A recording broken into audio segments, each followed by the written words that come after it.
बिस्मिल्लाहिर्रहमानिर्रहीम। एक जज साहब अपनी बीवी को तलाक क्यों दे रहे हैं?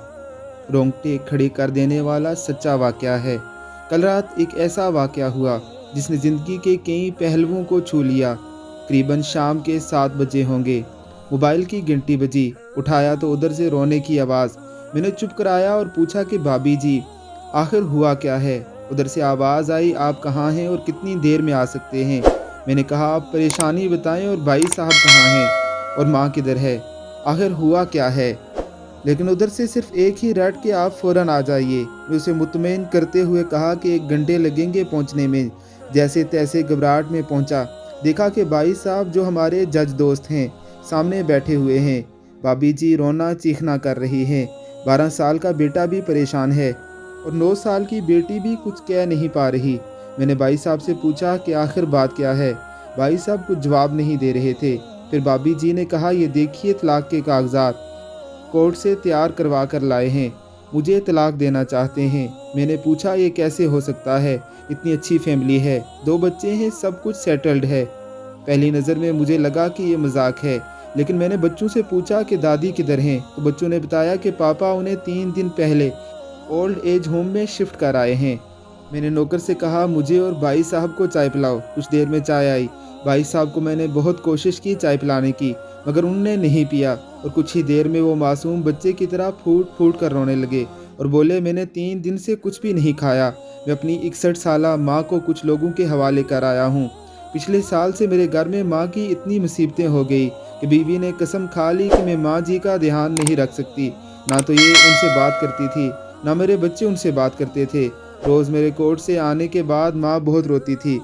नौकर तक भी उनसे ख़राब तरह से पेश आते और अपनी मनमानी करते थे। माँ ने 10 दिन पहले बोल दिया, तू मुझे ओल्ड एज होम में डाल दे।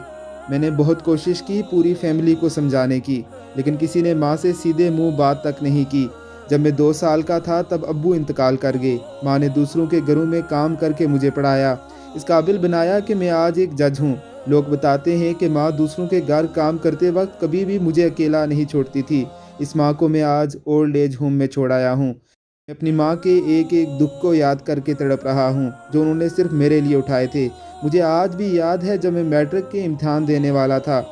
माँ मेरे साथ रात रात भर बैठी रहती थी। एक बार जब मैं स्कूल से घर आया तो माँ को बहुत ज़बरदस्त बुखार में मुब्तला पाया।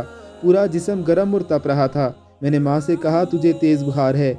तब माँ हंसते हंसते बोली, अभी खाना बना कर आई हूँ इसलिए गर्म है। लोगों से उधार मांग कर मुझे दिल्ली यूनिवर्सिटी से LLB तक पढ़ाया। मुझे ट्यूशन तक नहीं पढ़ाने देती थी, कहीं मेरा वक्त बर्बाद ना हो जाए। कहते कहते रोने लगे।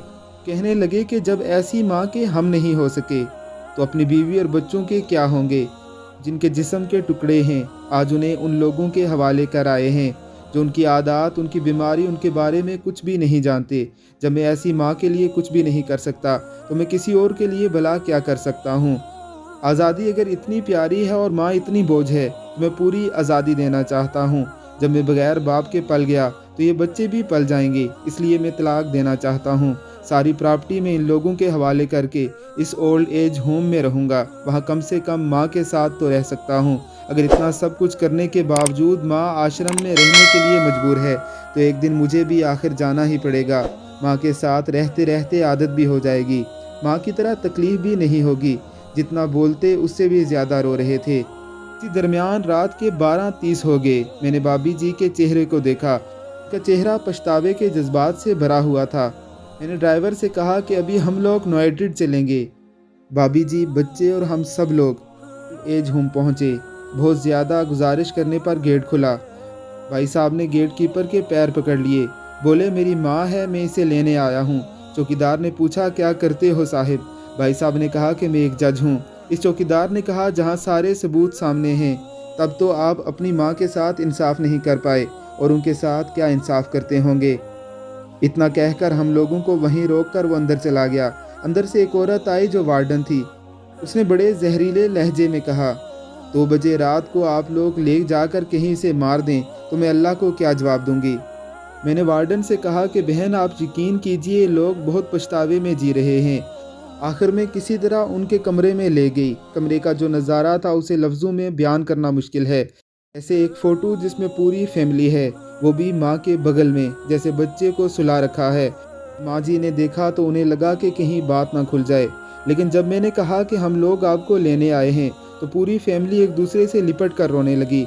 आसपास के कमरों में भी बुजुर्ग थे, सब लोग जाकर बाहर तक आ गए थे, उनकी आंखें भी नम थी। कुछ वक्त के बाद चलने की तैयारी हुई, पूरे आश्रम के लोग बाहर तक आए, किसी तरह हम लोग आश्रम के लोगों को छोड़ पाए।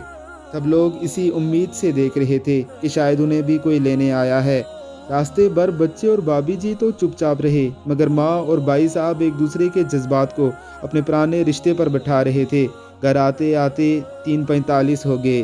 भाभी जी भी अपनी खुशी की चाबी कहाँ है ये समझ गई थी। मैं भी चल दिया कि रास्ते भर वो सारी बातें और नज़ारे आंखों में घूमते रहे। माँ सिर्फ माँ है, को मरने से पहले ना मारें। माँ हमारी ताकत है, उसे कमज़ोर नहीं होने दें। अगर वो कमज़ोर होगी तो सकाफत की रीढ़ की हड्डी कमज़ोर हो जाएगी, और बिना रीढ़ के समाज कैसा होता है ये किसी से छुपा हुआ नहीं है। अगर आपके आसपास या रिश्तेदारों में इस तरह का कोई मसला हो, तो ये वीडियो ज़रूर दिखाएं, अच्छी तरह समझाएं। कुछ भी करें, लेकिन हमें जन्म देने वाली माँ को बेघर और बेसहारा नहीं होने दें। अगर माँ की आंख से आंसू गिर गए तो ये कर्ज कई जन्मों तक रहेगा। यकीन मानेंगे सब होगा आपके पास, लेकिन सुकून नहीं होगा। सुकून सिर्फ माँ के आंचल में होता है, उस आंचल को बिखरने मत देना। इस दिल को छू लेने वाली दास्तान को खुद भी सुने और अपने बच्चों को भी सुनाएं, ताकि इससे इबरत हासिल हो सके। अल्लाह हमें माँ बाप की कदर करने की तौफीक अता फरमाए। आमीन सुम आमीन।